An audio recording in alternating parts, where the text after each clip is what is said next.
அன்பான இறை மக்களே, உங்கள் அனைவரையும் நம் ஆண்டவர் இயேசு கிறிஸ்துவின் நாமத்தினால் வாழ்த்துகிறேன். ஒவ்வொரு நாளும் நம்மை பாதுகாத்து பராமரித்து வருகிற இறைவனுக்கு நன்றி அறிதலாக தினமும் மாலையில் குடும்பமாக ஒன்று சேர்ந்து குடும்ப ஜெபம் ஜெபிக்க வேண்டும். அவ்வாறு குடும்பமாக நாம் ஜெபிக்கும் போது ஆண்டவர் நம்மையும் நம்முடைய குடும்பத்தையும் இன்னும் அதிகமாக ஆசீர்வதிக்கிறார். இதுவரை நீங்கள் குடும்பமாக ஒன்று கூடி ஜெபிக்கவில்லை என்றால் இன்று முதல் குடும்ப ஜெபம் ஜெபித்து இறையாசீர் பெறுங்கள். தந்தை, மகன், தூய ஆவியாரின் பெயராலே ஆமீன். திருச்சிலுவை அடையாளத்தினாலே எங்கள் தீயவர்களிடமிருந்து எங்களை மீட்டருளும். எங்கள் இறைவா, தந்தை, மகன், தூய ஆவியாரின் பெயராலே ஆமீன். இறைவா, எனக்கு உதவியாக வாரும். ஆண்டவரே, எனக்கு உதவி செய்ய விரைந்தருளும். தந்தைக்கும் மகனுக்கும் தூய ஆவிக்கும் மாட்சிமை உண்டாவதாக. தொடக்கத்தில் இருந்தது போல் இப்பொழுதும் எப்பொழுதும் என்றென்றும் இருப்பதாக ஆமேன். திருப்பாடல்கள் 103. நெஞ்சே, நீ ஆண்டவரை வாழ்த்துவாயாக. என் அகத்துள்ளதெல்லாம் அவரது திருப்பெயரை வாழ்த்துவதாக. என் ஆன்மாவே ஆண்டவரை வாழ்த்துவாயாக. என் ஆன்மாவே ஆண்டவரை வாழ்த்துவாயாக. அவர் செய்த நன்மைகளையெல்லாம் மறவாதே. என் ஆன்மாவே ஆண்டவரை வாழ்த்துவாயாக. அவர் உன் பாவங்களையெல்லாம் மன்னிக்கிறார், உன் நோய்களையெல்லாம் குணமாக்குகிறார், உன் உயிரை அழிவினின்று மீட்கிறார், அருளாலும் இரக்கத்தாலும் உன்னை சூழ்கிறார். என் ஆன்மாவே ஆண்டவரை வாழ்த்துவாயாக. நன்மைகளால் உன் வாழ்வை நிறைவுபடுத்துகிறார், கழுகுகளின் இளமையைப் போல் உன் இளமையை புதுப்பிக்கிறார். என் ஆன்மாவே ஆண்டவரை வாழ்த்துவாயாக. நீதியின் செயல்களை புரிகிறார் ஆண்டவர், துன்புற்றோர் யாவருக்கும் நீதி வழங்குகிறார். மோயிசனுக்கு தம் வழிகளை வெளிப்படுத்தினார், இஸ்ரவேல் மக்களுக்கு தம் செயல்களை விளங்க செய்தார். என் ஆன்மாவே ஆண்டவரை வாழ்த்துவாயாக. ஆண்டவர் இரக்கமும் கருணையும் உள்ளவர், சினம் கொள்ள தாமதிப்பவர், ஏராளமான காருண்யம் கொண்டவர், ஓயாமல் கடிந்து கொள்பவர் அல்ல, முடிவின்றி கோபம் காட்டுபவர் அல்ல. என் ஆன்மாவே ஆண்டவரை வாழ்த்துவாயாக. நம்முடைய பாவங்களுக்கு ஏற்றபடி நம்மை தண்டிப்பதில்லை, நம் குற்றங்களுக்கு தக்கபடி நமக்கு ஆக்கினை இடுவதில்லை. என் ஆன்மாவே ஆண்டவரை வாழ்த்துவாயாக. ஏனெனில் வானுலகம் பூ உலகத்திற்கு எவ்வளவு உயர்ந்துள்ளதோ அவ்வளவுக்கு அவர் தமக்கு அஞ்சு நடப்பவர்களுக்கு தயவு காண்பிக்கிறார். மேல் திசைக்கும் கீழ்த்திசைக்கும் எவ்வளவு தூரமோ அவ்வளவு தூரத்திற்கு நம் பாவங்களை நம்மிடமிருந்து அகற்றியுள்ளார். என் ஆன்மாவே ஆண்டவரை வாழ்த்துவாயாக. தந்தை தன் மக்களுக்கு இரங்குவது போல் ஆண்டவர் தமக்கு அஞ்சுகிறவர்கள் மேல் இரக்கம் காண்பிக்கிறார். ஏனெனில் அவர் நம்முடைய நிலைமையை நன்றாய் அறிந்திருக்கிறார். நாம் தூசிக்கு சமம் என்று அவருக்கு தெரியாமல் இல்லை. என் ஆன்மாவே ஆண்டவரை வாழ்த்துவாயாக. மனிதனின் வாழ்நாள் புல்லை போன்றவை, வயல்வெளிகளின் பூக்களைப் போல் காற்றடித்ததும் அது வதங்கி விடுகிறது, இருக்கிற இடம் தெரியாமல் போய்விடுகிறது. என் ஆன்மாவே ஆண்டவரை வாழ்த்துவாயாக. ஆண்டவருடைய தயவோவெனில் அவருக்கு அஞ்சி நடப்போர் மீது என்றென்றும் நிலை நிற்கும். அவருடைய நீதியோ அவருடைய உடன்படிக்கையை கடைபிடித்து அவரது கற்பனைகளின்படி நடக்க அவற்றை நினைவு கூறும் தலைமுறைகள் மீது நிலைத்திருக்கும். என் ஆன்மாவே ஆண்டவரை வாழ்த்துவாயாக. ஆண்டவருடைய வார்த்தையை கேட்டு அவருடைய சொற்படி நடக்கும் ஆண்டவரின் வல்லமை உள்ள தூதர்களே, அவரை வாழ்த்துங்கள்.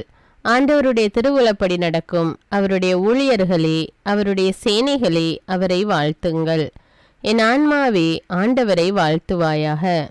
ஆண்டவருடைய சகல படைப்புகளே, அவருடைய ஆளுகை செல்கிற இடமெங்கும் அவரை வாழ்த்துங்கள். என் ஆன்மாவே ஆண்டவரை வாழ்த்துவாயாக. என் ஆன்மாவே ஆண்டவரை வாழ்த்துவாயாக. தந்தைக்கும் மகனுக்கும் தூய ஆவிக்கும் மாட்சிமை உண்டாவதாக. தொடக்கத்தில் இருந்தது போல இப்பொழுதும் எப்பொழுதும் என்றென்றும் இருப்பதாக ஆமீன். மத்தேயு அதிகாரம் 22. திருமண விருந்து உவமை. இயேசு மீண்டும் அவர்களை பார்த்து உவமைகள் வாயிலாக பேசியது. விண்ணரசை பின்வரும் நிகழ்ச்சிக்கு ஒப்பிடலாம். அரசர் ஒருவர் தம் மகனுக்கு திருமணம் நடத்தினார். திருமணத்திற்கு அழைப்பு பெற்றவர்களை கூட்டிக் கொண்டு வருமாறு அவர் தம் பணியாளர்களை அனுப்பினார். அவர்களோ வர விரும்பவில்லை. மீண்டும் அவர் வேறு பணியாளர்களிடம், நான் விருந்து ஏற்பாடு செய்திருக்கிறேன், காளைகளையும் கொழுத்த கன்றுகளையும் அடித்து சமையல் எல்லாம் தயாராயுள்ளது, திருமணத்திற்கு வாருங்கள் என அழைப்பு பெற்றவர்களுக்கு கூறுங்கள் என்று சொல்லி அனுப்பினார். அழைப்பு பெற்றவர்களோ அதை பொருட்படுத்தவில்லை. ஒருவர் தம் வயலுக்கு சென்றார், வேறு ஒருவர் தம் கடைக்கு சென்றார். மற்றவர்களோ அவருடைய பணியாளர்களை பிடித்து இழிவுபடுத்தி கொலை செய்தார்கள். அப்பொழுது அரசர் சினமுற்று தம் படையை அனுப்பி அக்கொலையாளிகளை கொன்றொழித்தார். அவர்களுடைய நகரத்தையும் தீக்கிரையாக்கினார். பின்னர் தம் பணியாளர்களிடம், திருமண விருந்து ஏற்பாடாகி உள்ளது, அழைக்கப்பெற்றவர்களோ தகுதியற்று போனார்கள். எனவே நீங்கள் போய் சாலையோரங்களில் காணும் எல்லோரையும் திருமண விருந்துக்கு அழைத்து வாருங்கள் என்றார். அந்த பணியாளர்கள் வெளியே சென்று வழியில் கண்ட நல்லோர் தீயோர் யாவரையும் கூட்டி வந்தனர். திருமண மண்டபம் விருந்தினரால் நிரம்பியது. அரசர் விருந்தினரை பார்க்க வந்தபோது அங்கே திருமண ஆடை அணியாத ஒருவனை கண்டார். அரசர் அவனை பார்த்து, தோழா, திருமண ஆடையின்றி எவ்வாறு உள்ளே வந்தா என்று கேட்டார். அவனோ வாயடைத்து நின்றான். அப்போது அரசர் தம் பணியாளர்களிடம், அவனுடைய காலையும் கையையும் கட்டி புறம்பே உள்ள இருளில் தள்ளுங்கள், அங்கே அழுகையும் அங்கலாய்ப்பும் இருக்கும் என்றார். இவ்வாறு அழைப்பு பெற்றவர்கள் பலர், ஆனால் தேர்ந்தெடுக்கப்பட்டவர்களோ சிலர். சீசருக்கு வரி செலுத்துதல். பின்பு பரிசேயர்கள் போய் எப்படி இயேசுவை பேச்சில் சிக்க வைக்கலாம் என சூழ்ச்சி செய்தார்கள். தங்கள் சீடரை எரோதியருடன் அவரிடம் அனுப்பி, போதகரே, நீர் உண்மையுள்ளவர், எவரையும் பொருட்படுத்தாமல் கடவுளின் நெறியை உண்மைக்கேற்ப கற்பிப்பவர், ஆள் பார்த்து செயல்படாதவர் என்பது எங்களுக்கு தெரியும். சீசருக்கு வரி செலுத்துவது முறையா இல்லையா? நீர் என்ன நினைக்கிறீர் என எங்களுக்கு சொல்லும் என்று அவர்கள் கேட்டார்கள். இயேசு அவர்களுடைய தீய நோக்கத்தை அறிந்து கொண்டு, வெளிவேடக்காரரே, ஏன் என்னை சோதிக்கிறீர்கள்? வரி கொடுப்பதற்கான நாணயம் ஒன்றை எனக்கு காட்டுங்கள் என்றார். அவர்கள் ஒரு தெனாரியத்தை அவரிடம் கொண்டு வந்தார்கள். இயேசு அவர்களிடம், இதில் பொறிக்கப்பட்டுள்ள உருவமும் எழுத்தும் யாருடையவை என்று கேட்டார். அவர்கள் சீசருடையவை என்றார்கள். அதற்கு அவர், ஆகவே சீசருக்கு உரியவற்றை சீசருக்கும் கடவுளுக்கு உரியவற்றை கடவுளுக்கும் கொடுங்கள் என்று அவர்களிடம் கூறினார். இதை கேட்டு அவர்கள் வியந்து அவரை விட்டு போய்விட்டார்கள். உயிர்த்தெழுதல் பற்றிய கேள்வி. அதே நாளில் உயிர்த்தெழுதல் இல்லை என்னும் கருத்துடைய சதுசேயர் இயேசுவை அணுகி, போதகரே, ஒருவர் மகப்பேரின்றி இறந்து போனால் அவருடைய மனைவியை கொழுந்தனை மனைவியாக ஏற்றுக்கொண்டு தம் சகோதரருக்கு வழிமரபு உருவாக்க வேண்டும் என்று மோசே உரைத்திருக்கிறார். எங்களிடையே சகோதரர் 7 இருந்தனர். மூத்தவர் திருமணம் செய்து மகப்பேரின்றி காலமானதால் அவருடைய மனைவியை அவர் சகோதரர் திருமணம் செய்ய வேண்டியதாயிற்று. அப்படியே 2ஆம் 3ஆம் 7ஆம் சகோதரர் வரை அனைவருக்கும் நடந்தது. அவர்கள் அனைவருக்கும் பின்பு அப்பெண்ணும் இறந்தார்.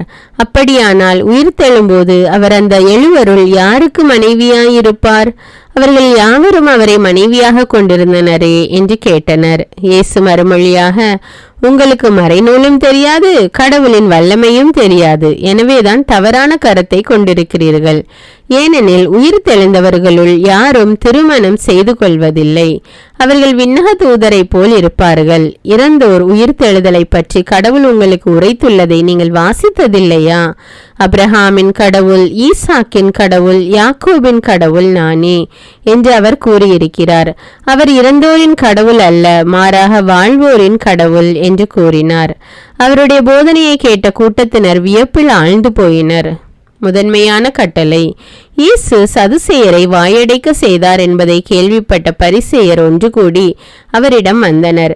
அவர்களிடையே இருந்த திருச்சட்ட அறிஞர் ஒருவர் அவரை சோதிக்கும் நோக்கத்துடன், போதகரே, திருச்சட்ட நூலில் தலை சிறந்த கட்டளை எது என்று கேட்டார். அவர், உன் முழு இதயத்தோடும் முழு உள்ளத்தோடும் முழு மனதோடும் உன் ஆண்டவராகிய கடவுளிடம் அன்பு செலுத்து. இதுவே தலை சிறந்த முதன்மையான கட்டளை. உன் மீது நீ அன்பு கூறுவது போல உனக்கு அடுத்திருப்பவர் மீதும் அன்பு கூறுவாயாக என்பது இதற்கு இணையான 2வது கட்டளை. திருச்சட்ட நூல் முழுமைக்கும் இறைவாக்கு நூல்களுக்கும் இவ்விரு கட்டளைகளை அடிப்படையாக அமைகின்றன என்று பதிலளித்தார். தாவீதின் மகன் பற்றிய விளக்கம். பரிசேயர் ஒன்று கூடி வந்தபோது இயேசுவும் அவர்களை பார்த்து கேள்வி கேட்க தொடங்கினார். அவர் மெசியாவை பற்றி நீங்கள் என்ன நினைக்கிறீர்கள்? அவர் யாருடைய மகன் என்று கேட்டார். அவர்கள், தாவீதின் மகன் என்று பதிலளித்தார்கள். இயேசு அவர்களிடம், அப்படியானால் தாவீது தூய ஆவியின் தூண்டுதலால் அவரை தலைவர் என அழைப்பது எப்படி? ஆண்டவர் என் தலைவரிடம், நானும் பகைவரை உமக்கு அடிபணிய வைக்கும் வரை நீர் என் வலப்பக்கம் வீற்றிரும் என்று உரைத்தார் என அவரே கூறியுள்ளார் அல்லவா?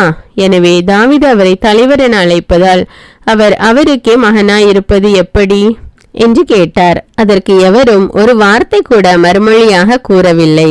அந்நாள் முதல் அவரிடம் எவரும் எதுவும் கேட்க துணியவில்லை. பாவங்களுக்காக மனம் வருந்தி மன்னிப்பு கேட்போம். எல்லாம் வல்ல இறைவனிடமும் எப்போதும் கன்னியான பரிசுத்த மரியாவிடமும் அதிதூதரான தூய மிக்கேலிடமும் திருமுழுக்கு யோவானிடமும் திருத்தூதரான தூய பேதுரு பவுலிடமும் தூயவர் எல்லாரிடமும் நான் பாவி என்று ஏற்றுக்கொள்கின்றேன். ஏனெனில் என் சிந்தனையாலும் சொல்லாலும் செயலாலும் பாவங்கள் பல செய்தேன். என் பாவமே, என் பாவமே, என் பெரும்பாவமே. ஆகையால் எப்பொழுதும் கன்னியான தூய மரியாவையும் அதிதூதர் தூய மிக்கேலையும் திருமுழுக்கு யோவானையும் தூயவர் எல்லோரையும் எனக்காக வேண்டிக் கொள்ள மன்றாடுகிறேன். எல்லாம் வல்ல இறைவன் நம்மீது இரக்கம் வைத்து நம்முடைய பாவங்களை மன்னித்து நம்மை நிலையான வாழ்வுக்கு அழைத்து செல்வாராக. ஆமேன். எல்லாம் வல்ல இரக்கமுள்ள ஆண்டவர் நமக்கு பாவ மன்னிப்பும் பொறுத்தலும் விமோச்சனமும் அளிப்பாராக. ஆமேன். குடும்ப மன்றாட்டு. ஆண்டவர் உலக பெரும் குடும்பமான மானிடத்தின் மீதும் அவருடைய அன்பு குடும்பமாகிய திருச்சபை மீதும் குறிப்பாக அவருடைய பெயரால் இங்கு கூடியிருக்கும் நம் குடும்பத்தின் மீதும் தம் அருட்கொடைகளை பொழிந்தருளுமாறு மன்றாடுவோம். இக்குடும்பத்தில் உறுப்பினர் எல்லோரும் ஒருவருக்கொருவர் அன்பிலும் தேவ அருளிலும் நிலைத்திருக்க வேண்டுமென்று உம்மை மன்றாடுகிறோம். ஆண்டவரே, எங்கள் மன்றாட்டை கேட்டருளும். பகையாலும் விரோதத்தாலும் பிரிந்து வாழும் குடும்பங்களை எல்லாம் உமது திருக்குடும்பத்தின் ஒற்றுமைக்கும் அன்பு வாழ்வுக்கும் அழைத்து கூட்டி சேர்க்க வேண்டும் என்று உம்மை மன்றாடுகிறோம். ஆண்டவரே, எங்கள் மன்றாட்டை கேட்டருளும். இக்குடும்பத்தின் மக்கள் எல்லாம் உமக்கும் மனிதருக்கும் உகந்தவர்களாகி ஞானத்திலும் வயதிலும் அருளிலும் வளர்ந்தோங்க வேண்டும் என்று உம்மை மன்றாடுகிறோம்.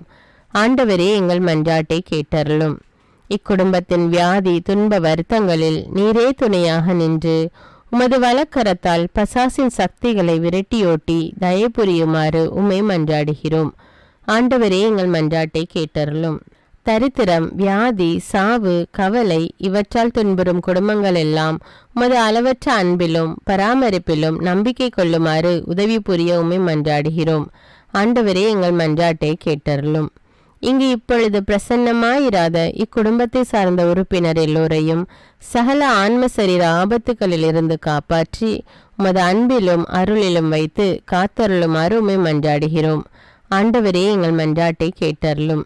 இக்குடும்பத்தில் மரித்தவர்கள் விசுவாசத்தின் முத்திரையோடு எங்களுக்கு முன் சென்று சமாதானத்தில் நித்திரை செய்கின்ற எல்லா மரித்த விசுவாசிகளுக்கும் நித்திய இலைப்பாற்றி தந்தருள வேண்டும் என்று உம்மை மன்றாடுகிறோம். ஆண்டவரே, எங்கள் மன்றாட்டை கேட்டருளும். இப்பொழுது நம் ஒவ்வொருவருடைய சொந்த கருத்துக்களுக்காக மௌனமாக சிறிது நேரம் ஜெபிப்போம். எல்லாம் வல்ல சர்வேஸ்வரா, உமது திருமகன் இயேசு கிறிஸ்து மரியாளுக்கும் சூசையப்பருக்கும் பணிந்து குடும்ப வாழ்வை சொல்லறிய புண்ணியங்களால் அர்ச்சிக்க வேண்டும் என்று திருவுளமானீர். அவருடைய பெயரால் இங்கு கூடியிருக்கும் இக்குடும்பத்தை கண்ணோக்கி பாரும். அத்திரு குடும்பத்தின் முன் மாதிரிகையை இக்குடும்பமும் கண்டு பாவித்து இறுதியில் திரு ஏக சர்வேஸ்வரனாய் வாழும் உமது நித்திய குடும்பத்திற்கு வந்து சேர அருள் புரியும். உம்மோடும் பரிசுத்த ஆவின் ஐக்கியத்தில் சர்வேஸ்வரனாய் என்றென்னும் வாழ்ந்து ஆட்சி செய்கின்ற எங்கள் ஆண்டவரும் உம்முடைய சுதனுமாகிய அதே இயேசு கிறிஸ்துவின் வழியாக உம்மை மன்றாடுகிறோம். ஆமீன். இயேசு வாழ்ந்து இறந்தார் என்பது நற்செய்தி அல்ல. அவர் இறந்து உயிர் தெழுந்து இன்றும் வாழ்கிறார் என்பதே நற்செய்தி. ஆண்டவர் நம்மோடு வாழ்ந்து கொண்டிருக்கும் போது நாம் ஏன் கவலைப்பட வேண்டும்? நம்முடைய மன்றாட்டுக்கள் விண்ணப்பங்கள் அனைத்தையும் நன்றியோடு நம் ஆண்டவருடைய சமூகத்தில் இப்பொழுது எடுத்து வைப்போமா?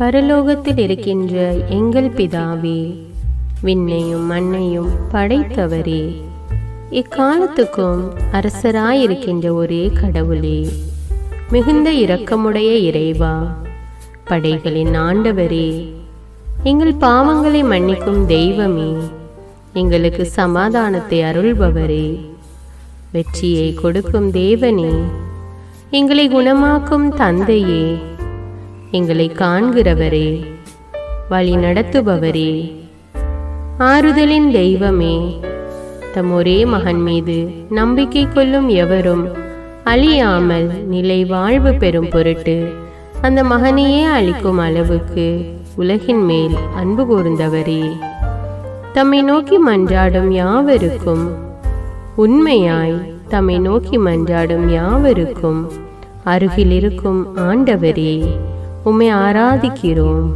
உம்மை போற்றுகிறோம், உம்மை துதிக்கிறோம், உமக்கு நன்றி செலுத்துகிறோம். ஆண்டவராகிய இயேசுவே, எங்கள் மெசியாவே, எங்கள் நல்லாயனே, உலகின் ஒளியானவரே, எங்கள் மீட்பரே, வாழ்வும் வழியும் உண்மையுமானவரே, பரலோகத்திலிருந்து இறங்கி வந்த இயேசுவே, பாவியை தேடி வந்த இயேசுவே, நோயுற்றோரை குணப்படுத்தும் இயேசுவே, உலகின் பாவங்களை போக்கும் செம்மறியே, உம்மை அன்பு செய்கிறோம், ஆராதிக்கிறோம். எங்கள் மீட்பரே, எங்களுடைய பாவங்களுக்காக நீர் சிலுவையில் மரித்து மரணத்தினின்று உயிர்த்தெழுந்து இப்பொழுது பிதாவின் வலப்பக்கத்தில் எங்களுக்காக பரிந்து பேசி கொண்டு இருக்கிறீர். உம்மை எங்கள் மீட்பராக ஏற்றுக்கொண்டு உமது பாதத்தில் விழுந்து உமக்கு எங்களை ஒப்பு கொடுக்கிறோம். உமது திரு இரத்தத்தால் கழுவி எங்களை நீதிமான்களாய் மாற்றும் ஆண்டவரே, நாங்கள் செய்த எல்லா பாவங்களையும், குறிப்பாக எங்களுக்கு சாபத்தை கொண்டு வந்த பாவங்களுக்காகவும் மனம் வருந்துகிறோம். எங்களை மன்னியும் தெய்வமே, எங்கள் முன்னோர்களின் பாவங்களினால் ஏற்பட்ட சாபங்களையும் நீர் சிலுவையில் சுமந்து தீர்த்தீர் என்று விசுவசிக்கிறோம். பாவங்களையும் சாபங்களையும் நீக்கி எங்களுக்கு விடுதலையை தாரும். எங்கள் மீட்பரே, உமக்குள் நாங்கள் மன்னிப்பை பெற்றது போலவே எங்களுக்கு தீமை செய்தவர்கள், எங்களை தவறான பாதையில் நடத்தியவர்கள் அனைவரையும் உமது சித்தத்தின்படியே மன்னிக்கிறோம். எங்களை ஆசீர்வதியும். தூய ஆவியானவரே, மாட்சிமிக்க ஆவியானவரே, வாழ்வு தரும் ஆவியானவரே, வல்லமையின் ஆவியானவரே, எங்கள் தேற்றரவாளரே, திடம் தருபவரே, மகிழ்ச்சியின் ஆவியானவரே, விண்ணப்பிக்கும் ஆவியானவரே, நோய் நீக்கும் ஆவியானவரே, பாவத்தை உணர்த்தும் ஆவியானவரே, புது இதயம் அருள்பவரே, புது வாழ்வு அருள்பவரே, இறுதி நாளில் மாந்தர் யாவர் மேலும் ஊற்றப்படும் ஆவியானவரே, சத்தியத்திற்குள் எங்களை வழிநடத்துபவரே, எங்களை உயிர்ப்பிக்கும் ஆவியானவரே, கொடைகளை அருள்பவரே, பாவத்தையும் சாபத்தையும் நீக்குபவரே, உம்மை ஆராதிக்கிறோம், அன்பு கூறுகிறோம், நன்றி செலுத்துகிறோம். எங்களை ஆசீர்வதியும். மூவரு தெய்வமே, எங்களுடைய ஆவி, ஆன்மா, உடலை உமக்கு ஒப்பு கொடுக்கிறோம். எங்கள் ஆண்டவராம் இயேசுவின் வருகையில் நாங்கள் குற்றமற்றவர்களாய் காணப்பட, நீதிமான்களாய் நிற்க உம்முடைய அருளை வேண்டுகிறோம்.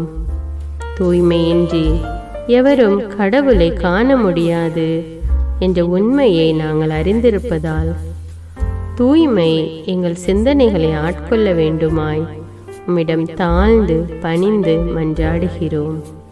நீங்கள் இயேசுவை ஏற்றுக்கொண்டபடியே அவருக்குள் வேறு கொண்டவர்களாகவும் அவர் மேல் கட்டப்பட்டவர்களாகவும் அவருக்குள் நடந்து கொள்ளுங்கள் என்ற மறை உண்மை எங்கள் வாழ்வின் அனுபவமாக உம்மிடம் ஜெபிக்கிறோம். நாங்கள் இயேசுவாக வளர்வதற்கு எங்கள் இதயத்தில் விருப்பத்தை உருவாக்குமாறு மன்றாடுகிறோம். உங்கள் பகைவர்களிடம் அன்பு கூறுங்கள், உங்களை சபிக்கிறவர்களை ஆசீர்வதியுங்கள், உங்களை பகைக்கிறவர்களுக்கு நன்மை செய்யுங்கள், உங்களை துன்புறுத்துவோருக்காக இறைவனிடம் வேண்டுங்கள் என்ற உமது திருவசனங்களின்படி நாங்கள் வாழ்வதே உமது திருவுலமாகையால் உமக்கு கீழ்ப்படிந்து வாழும் அருளை எங்களுக்கு தாரும் சுவாமி.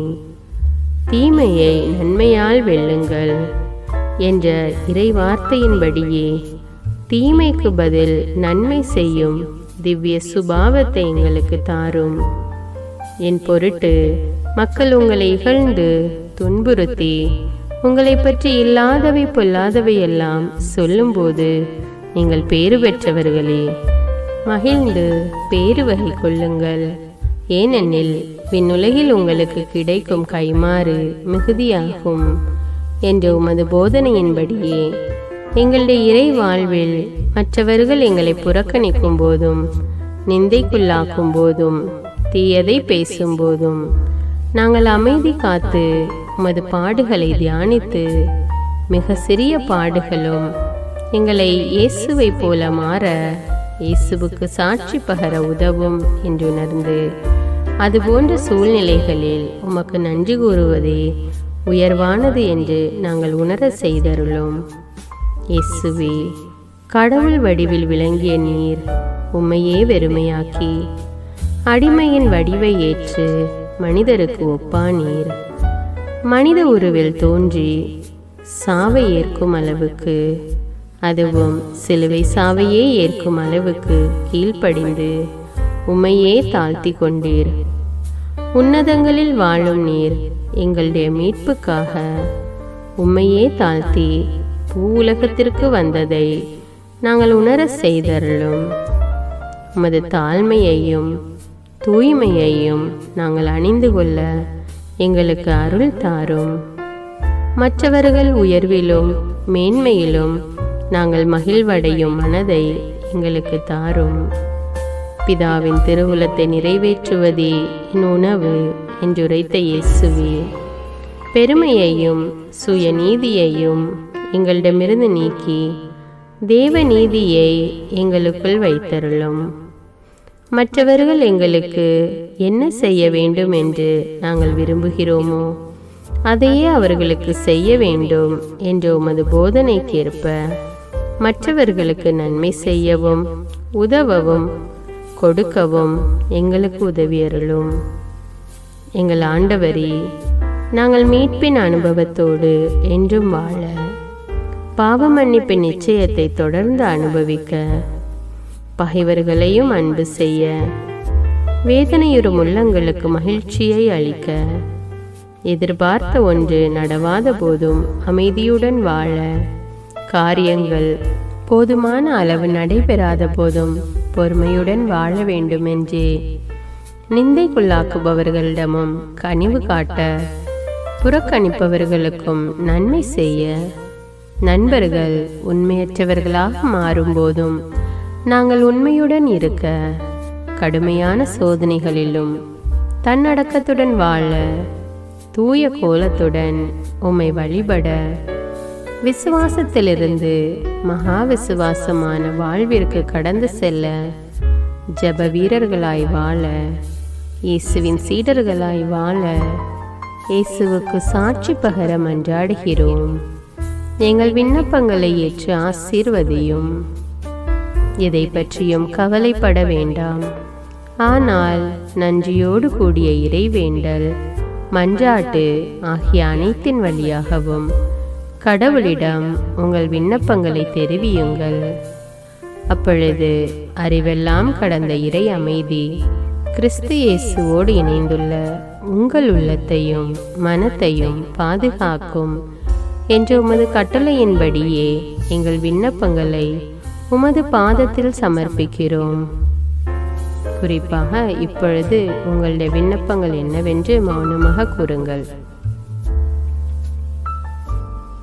சர்வ வல்லவரே, விண்ணப்பத்தை கேட்பவரே, இரக்கங்களின் கடவுளே, ஆசீர்வதிக்கிறவரே, அற்புதங்களையும் அதிசயங்களையும் செய்பவரே, உமது திருவுளத்தின்படியே எங்களை ஆசீர்வதியும். உம்மை நாங்கள் காண்பதற்கு எங்கள் கண்களை தூய்மையாக்கும். உமது குரலை நாங்கள் கேட்பதற்கு எங்கள் செவிகளை திறந்தருளும். எங்களுக்கு ஆறுதலையும் தேறுதலையும் சமாதானத்தையும் தந்து ஆசீர்வதியும். உமக்கு நன்றி செலுத்துகிறோம். கோடானு கோடி நன்றி செலுத்துகிறோம். துதி, கன, மகிமை, மாட்சிமை யாவற்றையும் உமக்கே செலுத்துகிறோம். எங்கள் ஆண்டவராம் இயேசுவின் இனிய நாமத்தில் ஜெபிக்கிறோம் எங்கள் நல்ல பிதாவே, ஆமீன். இந்த வீடியோ உங்களுக்கு பயனுள்ளதாக இருந்தா என்பதை எனக்கு கமெண்ட்ஸில் தெரியப்படுத்துங்கள். மேலும் இந்த வீடியோவை பிறரோடு ஷேர் செய்து கொள்ளுங்கள். நன்றி.